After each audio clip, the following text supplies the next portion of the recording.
Hello, everybody. I am so happy to be here. All right, today I have the most wonderful topic for all of you, something I know is a huge issue in dating and relationships, probably for the most part. We are going to talk about boundaries, what they are, how to set them, why they're so important. So, what is a boundary? What is a boundary? If anybody knows, you all can put it in the chat. If not, I'm going to tell you right now. So, a boundary is a line, right? Between a distinction between you and another person, like where you stop and that other person begins. So, it's letting somebody know where your limits are, right? What your expectations are, what your limits are around sex, around texting, around having personal space. Anytime you have a limit, a line that you need to draw between you and another person, that's creating a boundary.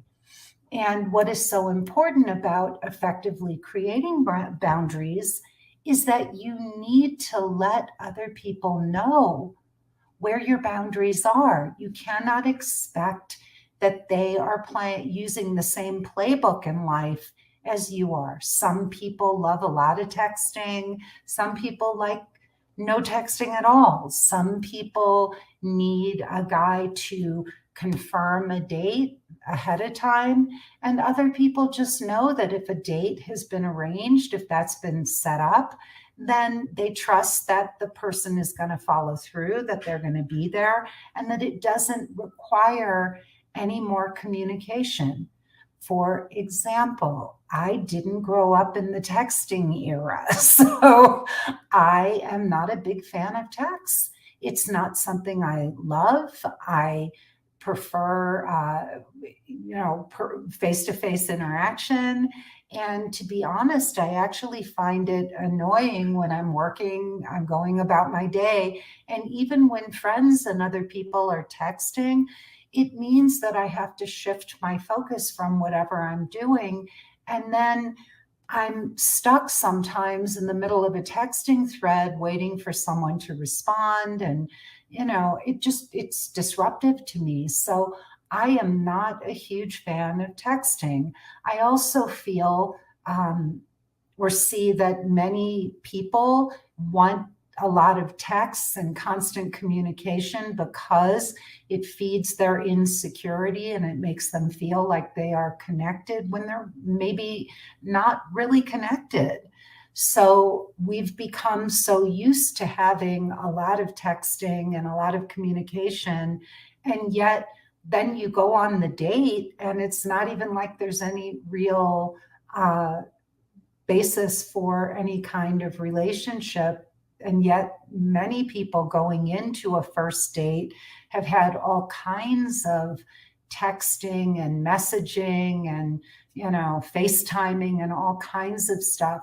My husband and I, just to give you an example, he read my profile, he sent me a message, and I messaged him back. We spoke on the phone for probably 10 minutes at tops, and we've now spent 20 years together.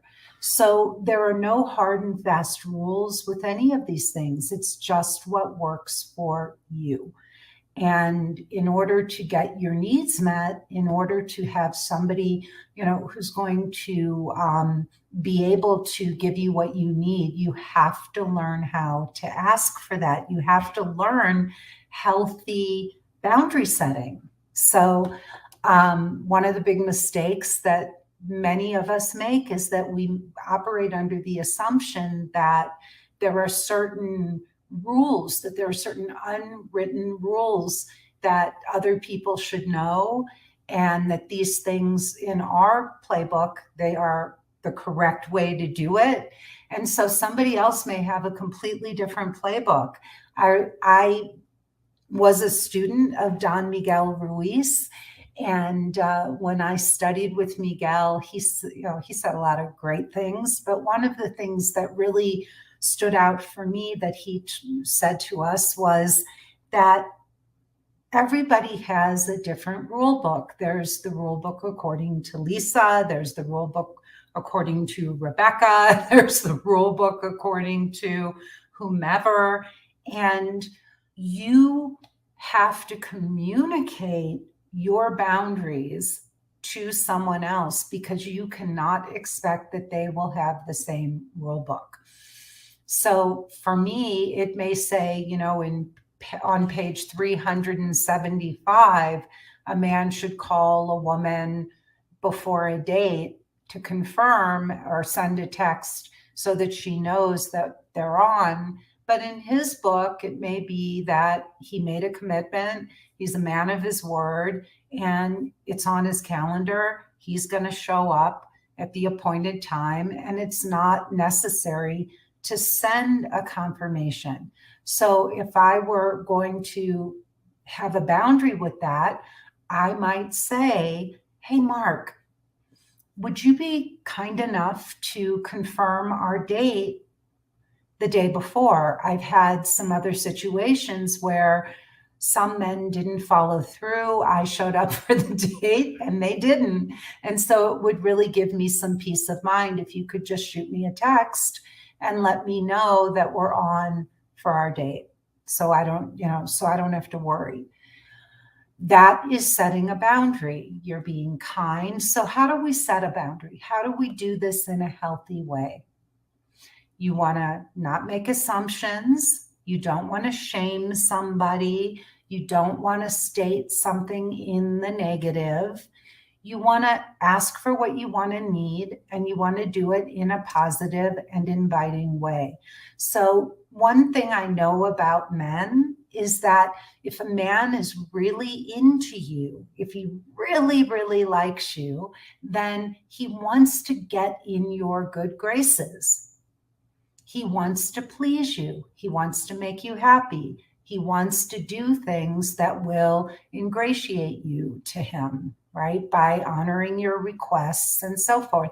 So asking for what you want from a man is a very, very important step. It's something I teach all the women in my 12-week emotionally naked dating program that I teach with my husband, Benjamin. And by the way, if you're interested in finding out more about that, you can hop over to my brand spanking new website and you can click on the button. It's all over the website. If you want to, you can watch my free presentation. You can go to our praise page, or I think we call it our success stories page. There's some great testimonials from clients who have done the program. But in that program, one of the things that we teach the women is boundary setting, how to ask for what they want from a man in the right way, and also how to do it in a way that isn't shaming or insulting, but is inviting and playful and is going to encourage a man to want to get closer to her. One thing I do want to say before I get into how to do that is men have their own list of things that they're looking for in a partner, just like we do. So I decided that everything I was saying and doing as I was getting to know a man was letting that man know who I am, how I approach things, how I ask for things in relationship. And I knew that the right men who were looking for partnership and wanted to get to know me, they were listening carefully to how I was asking or requesting the things that I wanted from that man. And if I did it in the right way, it was really going to pique his interest and make him want to continue seeing me, because I was so kind and thoughtful and considerate, loving in the way that I would request things. I was inviting. So when you ask for something, when you put up a boundary, there are a number of things to consider. The first thing I would really encourage all of you to know that is that men don't like being told what to do by women. Men do not like being told what to do, period, but especially by women. And so I would encourage you to think about the way you make requests from a man, the way you set boundaries. So when you do this, you do not want to tell a man what to do. You want to ask him if he is willing to do that. So instead of saying, you need to text me the day before the date, you would be much better to say, I would love it if you would be open to texting me the day before. Is that something you would feel comfortable doing? Could you text me to confirm our date? So you're asking instead of telling him what to do. And what men love is they love having the ability to make a choice, to make it seem like it's their decision. And so what a guy will do is he'll say, oh, of course I can do that. But at least he feels like you're asking him instead of telling him what to do. I find this extremely important when it comes to sex and boundaries around sex. So when you are setting boundaries around sex, you do not want to say, hey, I want to take it slowly. I'm not rushing into anything. I need to know that I'm in a committed relationship before I am going to go down that road with anybody, because I'm looking for a partner and not just something casual. If you talk like that to a man, it's really going to shut him down. And if this is a man that you're trying to encourage and that you really like, and you want him to keep wanting to see you and to keep coming back, you've got to be very careful in the way you say this. So the first time you want to say something like, I've rushed into things in the past and it didn't work out well. And so I'm learning the art of taking things slowly, and that includes sex. And so I would really like to get to know someone first and see if we're really compatible before we go down that road. Because, like I said, I've rushed into things before and it just didn't work out well. We became lovers before we became friends. And then it just ended as quickly as it started. So this time I would really love to do this slowly. What do you think about that? And you want to say, what do you think about that? Not how do you feel about that? So very important distinction. You don't want to use the word feel, because when you say, how do you feel to a man, in his head, he's like, feel? I don't know how I feel. But if you say, what do you think about that? He can give you an answer. He can say, well, here's what I think about that, and he will give you his opinion. So, but you want to present this in a way that you include him, that it's not a monologue, that you're not dictating how things will be, that you're open to hearing his perspective. And then you're perfectly entitled to sit back and say, yeah, that doesn't work for me, in your own mind or whatever. You can think, wow, he wants to have sex on the third date to see if we're compatible. Yeah, then you can say, this guy is too immature for me and I'm not interested in doing that. But what you're trying to do is show a man that you understand how men think and feel, and that you are open to hearing his perspective, and that you're not just telling him how it's going to be. So we have a couple of comments from listeners. So Amber says, I prefer face-to-face or talking on the phone as well, but my boyfriend, on the other hand, is a huge texter. And Amber, that's very common with men. A lot of times for men, it's easier for them to deal with something. It gives them time to think and formulate their ideas over text, and they don't have to think on the spot. A lot of guys, when you're on the phone and you're conversing, they feel that it can get into a long conversation. So there are guys who feel so much more comfortable just handling things over the phone and not having to get in, over text and not having to get into a long phone call. So, there's that. But you can also say to your boyfriend, look, it's okay if you don't want to have a long conversation, but I'd love to hear the sound of your voice. I miss you. And it really makes my day when I hear your voice. So that can be a very inviting way of getting him on the phone. And you said, I've been dating a guy for 9 months. We tend to get into text arguing often when we have a disagreement because he has a temper. And usually when things get heated in a talk, I kind of close up. I usually choose to wait until things have cooled down, but he does do well. But he does do well without that before I get a text from him. So it sounds like you like to just let things cool down a little bit, and he doesn't do well with that. What you might do is just write to him and say, look, I think we both need a cooling down period. I figured that out, Amber. So you may want to just say to him, look, I would love a little bit. Let's just take a few hours, cool down, give ourselves some time to process this. And let's come back in a little bit when we're both in a better space. We're thinking more clearly and we can talk about it.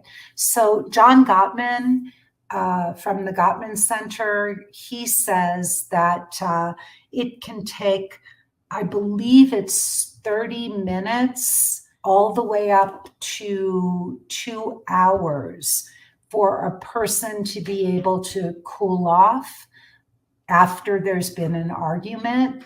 And this is really important for everybody to know. When you are having an argument and two people are in conflict, your stress hormones rise, your cortisol levels go up, all kinds of hormones are flooding your system, and they literally shut down your rational thought. You can't think clearly when your body is flooded with all of these hormones. And it is really best practices to let that cycle through, because all that's going to happen is the conflict will continue to escalate and you won't be able to reach a consensus or a conclusion. So it is better, Amber, to be able to take a break and then come back after a cooling down period to then sit down and talk about it. And what the Gottmans suggest, and I know this is a very, very hard thing to do because I've coached tons of couples in the past, and it's really, really hard sometimes for them to hear one another's perspective when they're not feeling heard. But what the Gottmans suggest is that one person sits and listens while the other person says, this is, what I was saying. And then you switch places and one person stays quiet while the other person shares. And so that can be ideal and not real because it's very hard to hear somebody. But if you can put yourself in the other person's shoes and you can then come back and quietly, more calmly talk about things, usually you're going to do much better. So you may just send your boyfriend a text or the guy that you're dating and just say, hey, let's take a cooling down period. How about if we come back and talk about this in an hour or after work? And you set an actual time when you'll come back and discuss it. So that's usually the best thing to do. Jennifer says, this is exactly what I say, and it's been perceived okay, but their actions end up telling another story. It's frustrating. Jennifer, I know you may tell men, I want to take things slowly and all, but it is, number one, very important to get their buy-in. So to say, what do you think about that? Is that something you're open to? And then getting him to buy into, look, let's date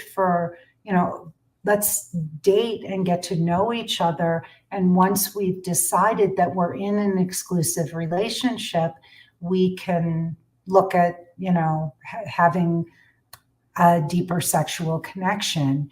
And then if he continues to push you to cross your boundary, the second time you can say, we talked about this, and as far as I understood, we were in agreement that we were going to wait and not jump in. And then the third time, you have your answer. You don't want to keep going back and discussing something over and over and over again with a mature adult. In fact, my husband was the one who said to me, I've rushed into things in the past and it hasn't worked for me. And I'm not rushing into anything, including sex. And he said, I really like you and I really want to get to know you. And I want to take some time to do that. So for me, that was extremely reassuring coming from a man. And that's what we did. We took time. We got to know each other. And the wild thing was, this was a man who took his dating profile down the night we met. He went home and took his dating profile down. I didn't even know until a year later that he had done that. In those days, online dating was so new, we never even talked about whether or not we would take our dating profiles down. We just saw that the relationship was progressing and that we were both getting closer.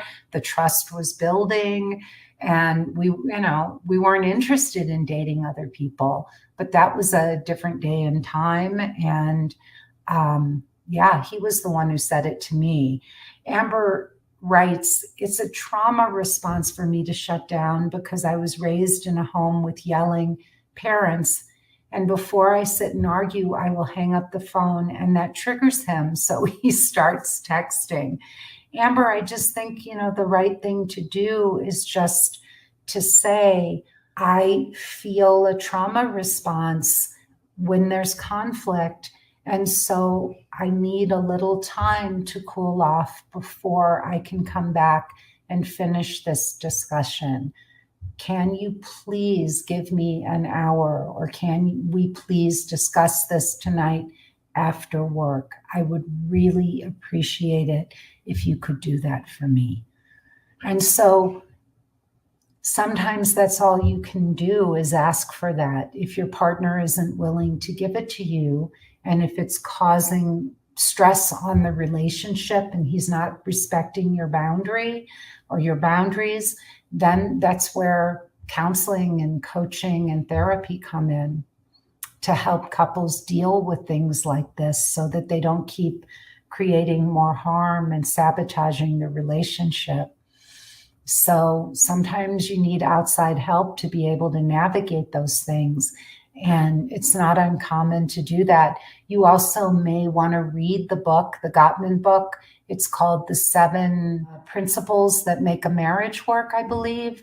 And there's a lot of great exercises. There are some scripts for helping couples be able to navigate these kinds of situations. So check that out. It's a really good book. Okay. If somebody is doing something in a relationship or in a dating, as you're dating and getting to know him, don't make up stories and don't make assumptions. Ask.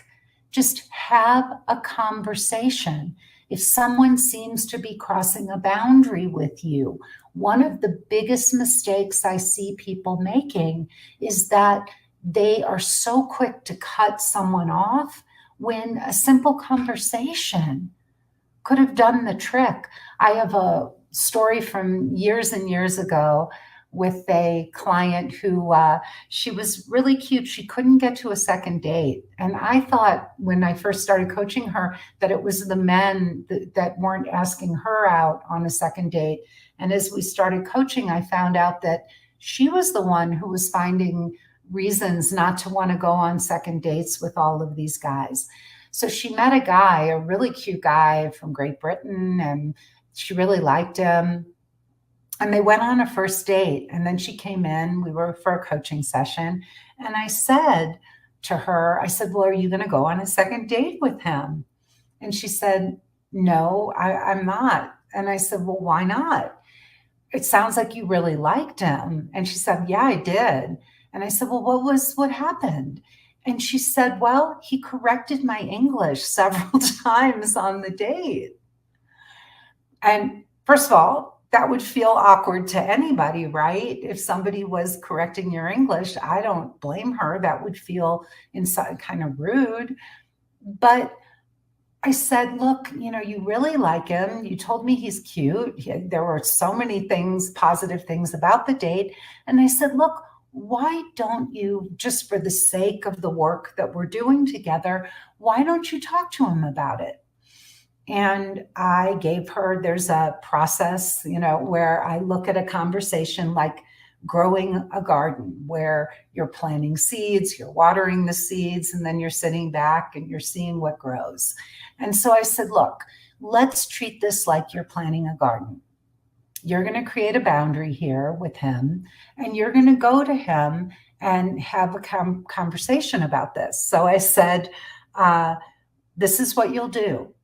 When he calls or when you talk to him about a second date, you can say, look, there's something I wanted to ask you about that I'm curious about. And I love that line, I'm curious about, because it's extremely open, it's non-judgmental. So when you don't understand someone else's behavior and you need to get clarity, you can say, hey, something happened on our date that I was curious about. And then that opens up, right? Because curiosity is a wonderful way to be curious. And so I said, there's something that happened that I'm curious about. When we were on our date, you corrected my English several times. And I was curious about that. And I wanted to share with you that I felt a little uncomfortable when that happened.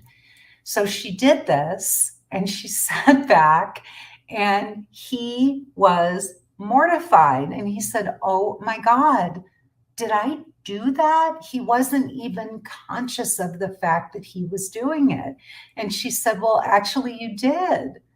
And he looked at her and he said, oh my God, that's horrible, horrible. And he said, I am so sorry. He said, if I do that again, would you please let me know? Because that's not something I would want to do. And so they wound up, she actually wound up dating him for a while. I know they actually wound up dating and she really liked him and, but she was just finding reasons not to go on dates with people because she didn't know how to set a boundary, how to talk to a man about something that was uncomfortable for her. And so she just kept going from guy to guy, one guy to the next, hoping that she was going to meet someone. And the reason I bring this up is that we do this in subtle ways. We're finding reasons to just walk away. And when I asked her, I said to her, well, why wouldn't you have a conversation with him about it? And she said, well, I don't want to come across as being difficult, or needy, because I'm uncomfortable with this. And we've only had one date. And I was like, well, how are you going to ever get to a second date or a fifth date or a 10th date if you don't learn how to have these kinds of conversations? I mean, even if it's on the first or second date and you really like someone, but there's one thing or a couple of things that, are issues for you, if you don't speak up and you don't start putting up boundaries and talking about what's coming up for you and getting clarification, you're going to keep walking away from one guy after the next.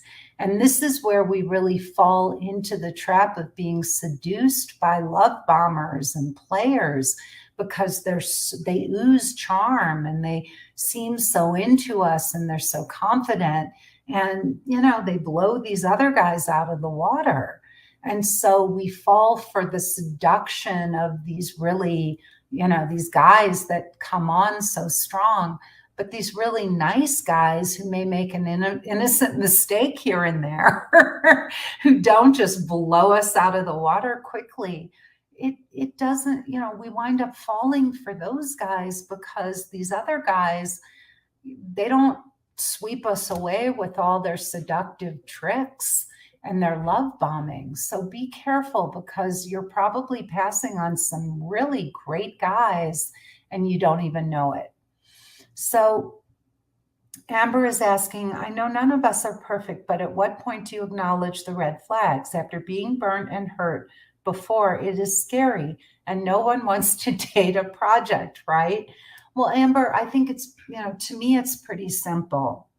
If I'm having to ask for something over and over again, and I'm making a simple request of somebody and they're not respecting my boundaries, or they're not willing to honor some of my requests, or they tell me, God, you're so demanding, or you're hard to please, or whatever, those would be signs.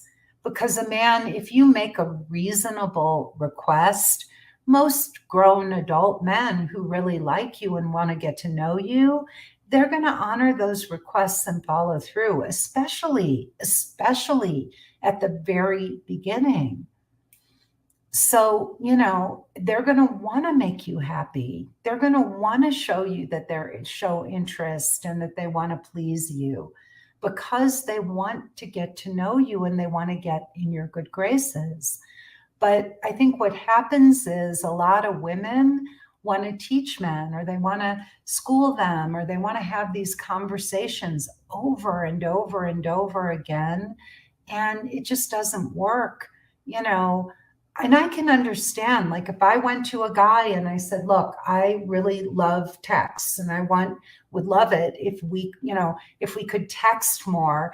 And then he said, look, I'm working during the day. I'm happy to check in with you at night or whatever. Or he said, look, I just am not a big texter. I would, and that's an honest answer. I'm not going to sit there and disrespect his boundary. Now, if I'm making a request, I could say to him, are you okay with me reaching out to you from time to time? If I'm wanting connection, would you be okay if I send you a message and just say, hey, I'm thinking about you, just wanted to say hi? Now, we also have to respect a man's boundaries and respect his right to say, I'm not comfortable with that, or that isn't in my wheelhouse, or whatever. So there's got to be dialogue about these things and mutual respect.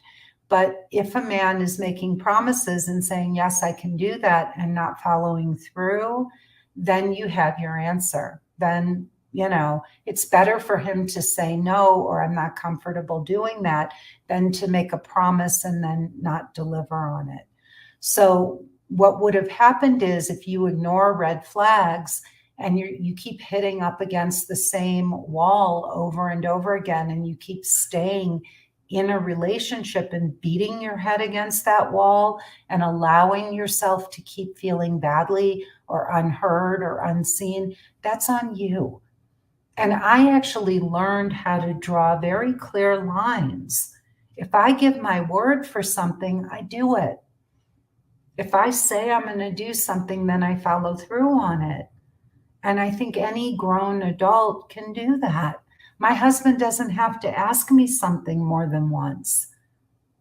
Yeah, you can. I would love to hear a scenario. That would be terrific. If you'd want to do that, I'd be happy to hear a scenario. Something else is, as you get into a relationship and you get to know somebody, and as things progress, boundaries can change. My husband had a huge boundary around space. He had never been with a woman who could honor his need for space. And when he came into our relationship, he actually wrote a whole paragraph in his online dating profile saying that he didn't want to live with a partner. You know, he essentially said he didn't want to get remarried. And when he met me, he saw how much I respected his space and his need for space, and how sensitive I am to when he's burned out, when he needs space. And he'd never been with somebody who could be so in tune with his needs and could really read his moods so well and be non-reactive. I don't take anything, well, I mean, we all take some things personally, but I don't take very much personally, especially when it comes to Benjamin. I know he loves me, and if he needs space or if I'm getting in his space, I don't, I give him room, and I can pretty much look at him and read him in an instant. And then, no, this is not the time to talk to him. He needs space. If he's in the kitchen and he's eating and I can see that he's just, worn out from the day, I will turn around and walk the other out the room and give him, the kitchen to himself so that he can just have some time alone. I mean, we all need some mental and emotional space. Everybody does, even when you're with somebody who you adore. So there's nothing wrong with doing that. But his boundary around his need for space really changed. I mean, he was the one who asked me to marry him. And asked me to go look for a house for us when we were dating, because there wasn't room at his place or at my place. And so we wound up getting a house together 1 year after we met. And then we got married on the second anniversary of our first date. Yeah, but boundaries are important. And most of us have stayed in relationships, the wrong relationships, for way too long. And we've put up with so much, and we beat our heads against the wall, going over the same things time and time and time again. And I know I spent 13 years with my ex-husband talking about things ad nauseum until finally, the day I decided the relationship was over, we were having the same argument about money and finances that we'd been having for 13 years. And a little voice in my head said to me, Lisa, if you had a tape recorder and you were able to, a tape recording from 13 years earlier, and you could press play, you would be having the same argument about money that you have been having for 13 years. And I stopped mid-sentence, and I couldn't listen to his lies anymore. And I just said, look, I'm done. I can't do this with you anymore. I just can't. I said, we've been arguing about the same thing for 13 years, and I'm done. I'm done. And I think, I packed my bags. We were living in Milan, Italy at the time. I booked a ticket home, and I never looked back. That was the end of our 13-year relationship. So and what I realized was that I couldn't keep doing this, like that you can't stay in a relationship and just keep trying to resolve the same thing over and over and over again. That is really the definition of insanity. So Tammy writes, I've always struggled with having boundaries, but it's something I've been working on for a few years. My last relationship was going beautifully. Then he went dark out of nowhere. It's been nearly a month since I've heard from him. I feel like the ball is in his court, and I don't want to come across as needy. At what point would it be appropriate to reach out, or is it best I let it go completely? So Tammy, my suggestion is this. If I were you, I would read a book called Attached. And this book is by an author called Amir Levine. People who do what your boyfriend is doing they usually have what's called an avoidant attachment style. No healthy, emotionally available person would abandon somebody in the middle of a relationship. So if somebody was having a change of heart, they would say something or they would talk to you about it. But just to disappear and cut you off like that, it's cruel. It's abandonment. And it's because he has serious intimacy issues. But it's not okay to do that. And the tendency would be that things will cool off and he probably will come back around and you'll forgive him, but then it'll happen all over again. And it's a cycle that'll keep repeating, and it's going to tear at the fabric of your trust, your connection, your ability to feel safe with this man. You're always going to be looking over your shoulder and waiting for the other shoe to drop again, and it will. And these become very emotionally draining and abusive relationships, and they can go on for a very long time. So I would get that book and read it, but I would reach out to him. I mean, you have to get clear first on what's really going on here. This is a very common pattern. And then when you're ready, you may just want to reach out to him.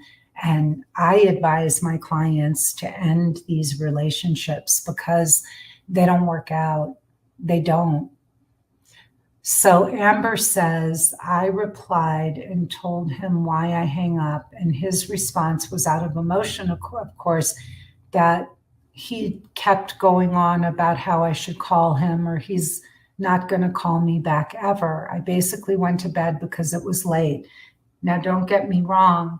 He's an amazing man, but I am a lot more dependent than the type he's used to. His ex-wife was a stay-at-home mom, solely dependent on him. He started therapy, but only two sessions in to try and learn his triggers as well. Well, honey, this sounds like something you both may need to work on. You both may need to go together to therapy to learn how to handle these situations. If you really, really like him and you think that there's real potential for this relationship, working with a great coach or a great therapist could help you gain some skills to be able to work through these kinds of issues together. So I would go see a couples therapist. I really would. And you may want to find a Gottman therapist who uses Gottman's work because I think it's very practical and useful for couples. I've had tremendous success with him, with Gottman's work. I've studied with John Gottman. So I would look at, Gottman therapists, and I would try to see if you can find somebody who uses his methodology to try to help you learn some skills for how to resolve these arguments. And I would also get, I think it's called the 7 Principles That Make a Marriage Work. That's what I would do, is check out that book as well, because that's the Gottman's book, and it has some of their ideas in it. And maybe the two of you could work together on how to implement some of those strategies so that you can break this cycle. I think they do some really good work. So check that out. And it's been a pleasure. Thank you all for being here. I do a podcast weekly. We release 2 episodes. My podcast is called Dating Without Drama. You can find it wherever you find your podcasts. You can also go to lisashield.com/podcast, and you will find all of my episodes there. If you do listen to my podcast, please rate and like it.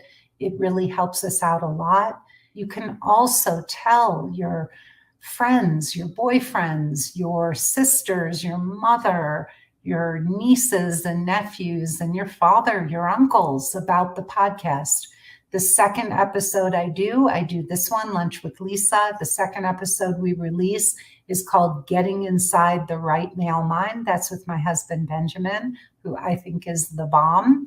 We've been together for 20 years and I have never met a better man in my life. So you can listen to me get inside his mind and get him to share his perspective on love and what it means to be a man and what men are looking for.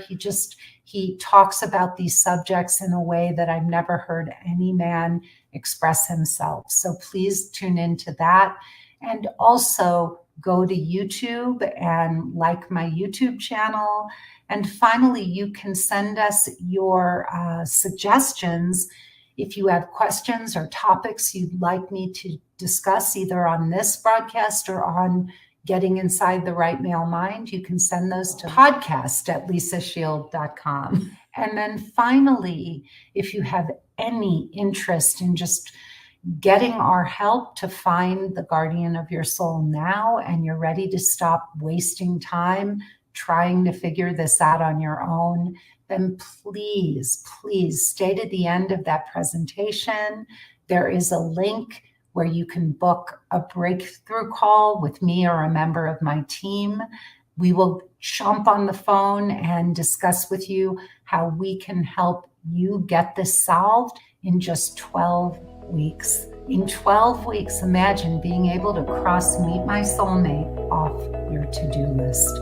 I'm Lisa Shield. Thank you so much for joining me, and I will see you next time.